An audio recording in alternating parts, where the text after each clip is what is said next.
நடிகர் சூர்யா சார்பாக வந்திருக்கும் ரசிமன்றத்தை சேர்ந்த ஆரியராஜா அவர்களுக்கும், தளபதி விஜய் சார் சார்பாக வந்திருக்கும் விஜய் ரசிமன்றத்தை சார்ந்த ஈசிஆர் சரவணன் அவர்களுக்கும், நடிகர் ரமேஷ் கண்ணா சார்பாக வந்திருக்கும் ரமேஷ் கண்ணா அவர்களுக்கும், நம்ம சார்பாக யாரும் வர மாட்டாங்க, நம்ம தான் வரணும். ஆனால் ரமேஷ் கண்ணா சாரை பற்றி நிறைய ரகசியங்கள் பற்றி எனக்கு தெரியுது. நடிக்க போன இடத்துல நடிக்காமல் மற்றவெல்லாம் பார்த்துருக்காரு. சூர்யாவுடைய லவ்வுக்கு ஹெல்ப் பண்ணியிருக்காரு. அதான் என்ன மச்சான், தெய்வ மாமான்னு கூப்பிடணும், தெய்வ மச்சான். ஓ அப்படி. சூர்யா சாரோட காதலுக்கு பக்கவலமாக இருந்திருக்கிறாரு. அஜித் என்ன பண்ணார் உங்களுக்கு? அவருக்கு எகேஸ்ட் வந்திருக்கீங்க, அந்த லவ்வை கட் பண்ண பார்த்துருக்கீங்க. நல்ல சரண் சார் வந்து காப்பாற்றிட்டாரு. அதனால தான் சூர்யா சார் உங்களை ஃப்ரெண்ட்ஸ்னு தூக்கி கூட போட்டுக்க நினைக்கிறேன். சூர்யா சார் விஜய் சார் நடித்த படம் ஃபஸ்ட்டு நேருக்கு நேர். ஆனால் அதில் ஃபுல்லாக எதிர்முகமாக இருப்பாங்க. கடைசி வரைக்கும் ரெண்டு பேருக்கும் மோதல் தான், எளிமையாகவே இருப்பாங்க. ஃப்ரெண்ட்ஸில் நல்ல ஒரு நண்பர்கள், இணைபிரியா நண்பர்கள்.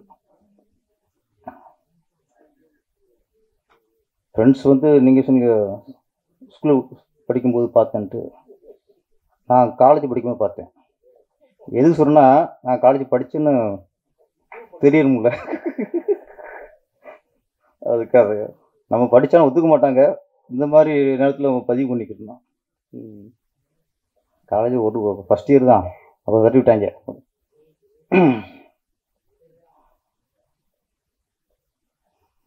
ஃப்ரெண்ட்ஸ் நிறைய படங்கள், எந்த படம் சொன்னாலும் கதை ஞாபகத்துக்கு வரும். ஒரு காதலுக்கு மரியாதை இருக்கட்டும், பூவை உனக்காக இருக்கட்டும், துல்லாத மனம் துல்லாக இருக்கட்டும், சூர்யா சாருக்கு நந்தாவாக இருக்கட்டும், எல்லாம் ஒரு ஒரு டைட் சொல்லும்போது நமக்கு டக்குன்னு கதை தான் ஞாபகத்துக்கு வரும். ஃப்ரெண்ட்ஸ் படத்தில் தான் கதை ஞாபகத்துக்கு வராது, காமெடி தான் ஞாபகத்துக்கு வரும். அந்த அளவுக்கு முழுக்க முழுக்க காமெடி. என்னை பொறுத்த வரைக்கும் சித்திக் சார்லாம் மிகப்பெரிய இயக்குனர். நம்ம ஆக்ஷன் படம் எடுத்து ஈஸியாக எடுத்துடலாம், ஒரு லவ் ஸ்டோரி ஈஸியாக எடுத்துடலாம், முழுக்க முழுக்க சென்டிமெண்ட் எடுத்து மக்கள்லாம் அள வச்சிடலாம். அதெல்லாம் ஒரு டைரக்டர் ஈஸியாக பண்ணிடலாம். இந்த காமெடி எடுக்கிறதுக்குள்ள அது ரொம்ப கஷ்டம் சார். ஏன்னா அதில் ரொம்ப டைமிங் முக்கியம். காமெடி மட்டும் ஒன்று சொல்லிவிட்டு அடுத்த டைலாக் கொஞ்சம் லேக்கனாலும் காமெடி போயிடும். ஆனால் சில சீன் வேறு, ஒரு லவ் சீனோ சென்டிமெண்ட் சீனோ, இந்த மாதிரி சீனில் யாராவது லேக் விட்டால் கூட அதில் எடிட்டர் கட் பண்ணிடுவார், அந்த லேக்கை தூக்கிடுவாங்க. காமெடியில் பண்ணவே முடியாது. நீங்கள் 5-6 ஆர்டிஸ்ட் ஒன்றா பண்ணும்போது அதில் என்ன இருக்கோ அப்படி தான், அதை நீங்கள் கட் பண்ணலாம் பண்ணால் அதுவும் உள்ளதும் கெட்டு போகும். ஃப்ரெண்ட்ஸ் படத்தில் எல்லா காமெடியும் டைமிங், ஒரு 5-6 ஆர்டிஸ்ட் இருப்பாங்க. இதில் இடம் ராதாரவி சார் வேறு. முதல்ல ராதாரவி மிகப்பெரிய வில்லனை, இது வில்லன் நடிச்சிருப்பார், அவர் அளவுக்கு போது உங்களுக்கு சிரிப்பு தான் வரும். ஆமாம், அவரை இதில் காமெடி நினைக்கிட்டாங்க. ஒரு பெரிய செட்டப். அதாவது டைமிங் அப்படி இருக்கு, டைமிங் வந்து அப்படி இருக்கும் போகணும். சொன்ன மாதிரி இதில் ஹீரோ, இது வந்து சில யார் ஹீரோன்னு தெரியாது. விஜய் சார் ஹீரோவா, சூர்யா சார் ஹீரோவா, ரமேஷ் கண்ணா ஹீரோவா, வடிவேலு ஹீரோவா, ஏன்னா ஒவ்வொரு இடத்துக்கும் ஒவ்வொருத்தர் ஸ்கோர் பண்ணிட்டே இருப்பாங்க. இதில் வந்து அதான் இந்த மலையாள இயக்குனரில் ஒரு விஷயம் ரமேஷ் கண்ணா சார் உண்மை, அவங்க ரொம்ப தெளிவாக இருப்பாங்க சார். அவங்க ஸ்கிரிப்டுக்கு அந்த அந்த சீனில் யார் என்ன பேசணும், அந்த சீன் ஃபுல்லாக ஹீரோ பேசாமல் இருக்கணுமா, பேசாமல் வச்சுருவாங்க. ஹீரோ என்ன கேட்டாங்க உட்காந்துருவாங்க. அந்த ஸ்கிரிப்டுக்கு என்ன கேட்குதோ அதை எடுத்து கொடுக்குறது தான் மலையாள இயக்குனரோட டேஸ்ட். நான் ஒர்க் பண்ணியிருக்கேன். நிறம்ட்டு இங்கே பிரியாத வர வேண்டும் படம் வச்சுல ஃபஸ்ட்டு மலையாளத்தில் வந்துச்சு. நிறம்ட்டு பெரிய ஹிட்டு. அது தமிழில் பிரியாத வர வேண்டும். இல்லை நான் தான் வசனம், இணை இயக்கம். நம்ம இங்கே ஒர்க் பண்ணும்போதெல்லாம் நான் ராமநாத் சார் ஒர்க் பண்ணியிருக்கேன், என்கே வசனா சார் ஒர்க் பண்ணியிருக்கேன், தரணி சார் ஒர்க் பண்ணியிருக்கேன், வல்லரசு பண்ண மகாராஜன் சார் ஒர்க் பண்ணியிருக்கேன். இது எல்லாமே நம்ம அசிஸ்டன்ட் வேலையை தவிர அதையும் பார்த்துட்டு அது டேலாக் கொடுக்க சொல்கிறது, இந்த சீன் இப்படி வைக்கலான்னு சொல்கிறது, இதெல்லாம் சொல்லிட்டே இருப்போம். இந்த பழக்கத்து வயசில் அங்கே சொல்லுவோம்ல, ரியாக்ஷனே இருக்காது. அவங்க என்ன ஸ்கிரிப்டில் இருக்கோ அதை அவங்க எடுப்பாங்க.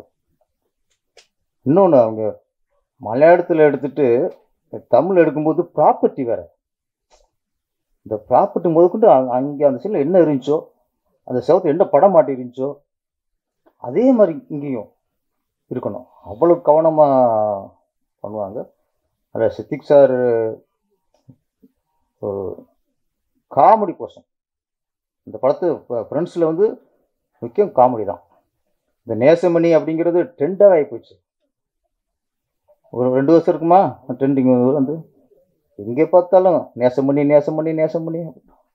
அந்த அளவுக்கு இன்றைக்கி அந்த ட்ரெண்டிங்கில் உள்ள படம் தேவானி மேடம், அவங்க ராசியான ஆர்டிஸ்ட். அப்புறம் எனக்கு சூர்யா அவங்க ஒரு ஃபேர் இருக்காங்கல்ல, நான் எங்கேயோ பார்த்த மாதிரி நினச்சிட்டு இருக்கேன். அப்புறம் தான் தெரிஞ்சு கொஞ்சம் ஷாக்காச்சு, அவங்களா அவங்க அப்படின்ட்டு. விஜயலட்சுமி மேடம், ஆமாம், எனக்கு டக்குன்னு அவங்களும் சினிமாவில் வர அண்ணன் அவர் ஒரு ஞாபகத்துக்கு வர்றாரு. சரி, ஓகே. சில பார்க்கும்போது லேட்டாக தான் கொஞ்சம் பொறி தட்டுச்சு எனக்கு. நீங்கள் அவங்களே கூப்பிட்டு வந்துருக்கலாம். நீங்கள் எங்களை கூப்பிட்டு வந்து என்னத்தை பண்ண போறீங்க நீங்கள்? நாங்கள் எப்போவும் இங்கே வந்து எதாவது பேசிட்டு போகிறோம். நீங்கள் அவங்கள மாதிரி வந்தால் கொஞ்சம் கண்டென்ட் கிடைக்கும். இந்த படத்துக்கு இன்னும் கொஞ்சம் பவர் கூடும். தேவானி மேடத்தை விட விஜயலட்சுமி மேடம் வந்தாலும் இன்னும் கொஞ்சம் படத்துக்கு பப்ளிசிட்டி நல்லா இருக்குன்னு சொல்கிறேன், வேற ஒன்றும் இல்லை. நீங்களே ஓடி போயிருப்பாரு. இப்போதான் யோசிப்பார், பெங்களூர் போய் 1 வாரம் இருந்து கூப்பிட்டு வந்துருக்கலாமே. நெருங்க பயப்படாது, வேற ஒன்றும் இல்லை. விஜய் சார் வந்து நான் வந்து திருப்பாச்சி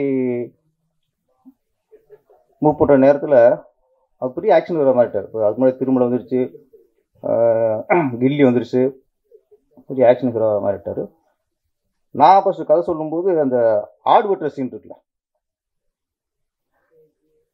மாலையை போட்டு தண்ணியில் ஊற்றுவாங்கல்ல, அந்த சீனை நான் ஃபஸ்ட்டு கதை சொல்லும்போது அந்த அவர் கட்டி வச்சு மாலையை போட்டு தண்ணி ஊற்றுறது விஜய் சார் இல்லை, பெஞ்சமின் தான். நான் காமெடியன், அவரை கட்டி வச்சு இது மாலையை போட்டு தண்ணியை ஊற்றி என்னெல்லாம் பண்ணலாம். ஃபஸ்ட்டு சொல்லி கதை ஓகே ஆயிடுச்சு. அப்போ திருப்பி ஃபுல்லாக ரெடி பண்ணிட்டு செகண்ட் டைம் ஷூட்டிங் போக முன்னாடி திருப்பி ஒரு கதை சொல்லிடுவோம் அப்படின்னு திரும்ப கதை சொல்கிறேன். அப்பவும் இந்த பஞ்சம் முன்ன வச்சுன்னு சொல்லிட்டேன்.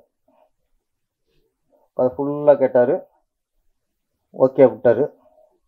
நீங்கள் சொன்ன மாதிரியே எடுத்துட்டிங்கன்னா படம் ஹிட்டு அப்படின்னாரு. ஒரு ரிக்கு வைப்பாங்கல்ல, கதை நல்லா இருக்குன்னு சொல்ல, கதை நல்லா இருக்கு, நீங்கள் சொன்ன மாதிரி எடுத்துகிட்ட ஹிட்டு. அப்புறம் ஒரு சின்ன அப்படியே தயக்கத்தோடு கேட்டார், சின்ன செக்ஷன், என்ன சார் அப்படின்னேன். அந்த ஆடு வெட்டுற சீனில் பெஞ்சமின் 30 அப்போ பெஞ்சமின் அந்த காமெடி 30 அதை நானே பண்ணிடலாமா அப்படின்னாரு. எனக்கு ஃபஸ்ட்டு ஒரு இது இருந்துச்சு, பெரிய ஆக்ஷன் ஹீரோ காமெடி பண்ணும்போது மக்கள் ரசிப்பாங்க. சரி, இவர் பெரிய இப்போ ஆக்ஷன் ஹீரோவாக இருக்கார், மாசாக இருக்கார், இப்போ போய் கழுத்தில் மாலையை போட்டு தண்ணியை ஊற்றி 6 ரூபா விட்டுருது அவர் ஒத்துக்குவாரா ஃபஸ்ட்டு அப்படிங்கிற தயக்கத்தில் பண்ணியிருந்தேன். இது கேட்டவங்க எனக்கும் ஹாப்பியாக போச்சு. ஓகே சார், நீங்கள் நல்லா இருக்கும் சார் அப்படின்ட்டு திருப்பி அது மட்டும்தான். அப்புறம் பெஞ்சமினை பின்னாடி வச்சுட்டு இவரை கட்டி வச்சு மஞ்சத்தெல்லாம் ஊற்றணும். ஆத்தா சம்மதம் சொல்லுதாத்தா அப்படின்னு. அதனால் ஒரு ஒர்க் அவுட் ஆச்சு. ஏன்னா ஒரு விஜய் சார் நம்ம இன்னைக்கு பெரிய ஒரு கமர்ஷியல் ஹீரோவாக பார்க்குறோம். ஆனால் அவருக்குள்ள நிறைய காமெடி சென்ஸ் ரொம்ப ஜாஸ்தி ஆகட்டும். அது என்னோட திருப்பாச்சியம் இருக்கட்டும், சிவகாசியாக இருக்கட்டும், ஃபஸ்ட் ஹாஃப் ஃபுல்லாக ஹியூமராக தான் கொண்டு போயிருப்போம். செகண்ட் ஹாஃப் தான் ஆக்ஷனாக தான் சென்டிமெண்ட்டாக இருக்கும். அது விஜய் சார் வந்து ரொம்ப காமெடியில் பண்ணக்கூடியவர். அதே மாதிரி சூர்யா சார் ஒரு ஹீரோவுக்குள்ளே அந்த காமெடி சென்ஸு இருந்தாலே அவங்க எப்போ நிரந்தர ஹீரோ ஆயிடுவாங்க. லாங் டைம் ட்ராவல் ஆக முடியும். சும்மா முறைச்சிக்கிட்டு சும்மா அடிச்சுக்கிட்டு லவ் பண்ணிட்டு மட்டும் இருந்தால் அது ஒரு சீசன் அப்படியே முடிஞ்சு போகும். சூர்யா சார் எங்கன்னா பிதாமகன் கலைக்கிருப்பார். அந்த சுறுசுறுப்பு, அந்த அந்த டைலாக் டெலிவரி, அந்த சாங் சிமுனனோட அந்த டான்ஸு, அப்போ சூர்யா சாருக்குள்ள இவ்வளோ ஒரு ஹியூமர் இருக்கா, நகைச்சுவா பண்ண முடியுமாங்கிற இது பிதாமகனில் அவர் நிரூபிச்சிட்டார். அதே மாதிரி முன்னாடி ரஜினி சார் பில்லா காலி ஜானி விரைச்சிட்டே இருப்பார். அது தில்லு முன்னூறு படம் பாட்டினி சார் அதில் ஃபஸ்ட்டு நகைச்சுவா பண்ணார். அப்புறம் தம்பிக்கு இந்த ஊர் இந்த பாம்பு சீன் இதெல்லாம் பண்ணதுக்கப்புறம் ஒரு ஃபேமிலிக்கு எல்லாரும் பிடிச்ச ஹீரோவாக மாறிடுவாங்க. தான் ஒரு கதாநாயகன் காதல் சென்டிமெண்ட் சண்டையோடு அந்த அவருக்கு ஹியூமர் பண்ணுற ஒரு இருந்துச்சுன்னா ஃபேமிலிக்கு பிடிச்ச ஒரு ஹீரோவாக மாறிடுவாங்க. கமல்ஹாசன் சொல்லவே தேவையில்லை, அவர் எல்லாத்துலேயும் இன்னி படம் எடுப்பார். அது மாதிரி இந்த ஃப்ரெண்ட்ஸ் படம் வடிவேல் மட்டும் இல்லை, ரமேஷ் கண்ணாவும் ஈக்குவல் காமெடி பண்ணவர். ஆமாம், இவர் கணேஷ் பாபு சொன்னார்ல, தேவனிக்கு நான் தான் தாலி கட்டுன்ட்டு. அந்த உங்கள் படையப்போல காமெடி இருக்கும். ஆமாம், ரஜினி சொல்லுவார் மாப்பிள்ளை யார் அப்படின்னு. அவர் தான் மாப்பிள்ளை, போட்டுக்க சட்டை ஏன் சட்டை பாருல.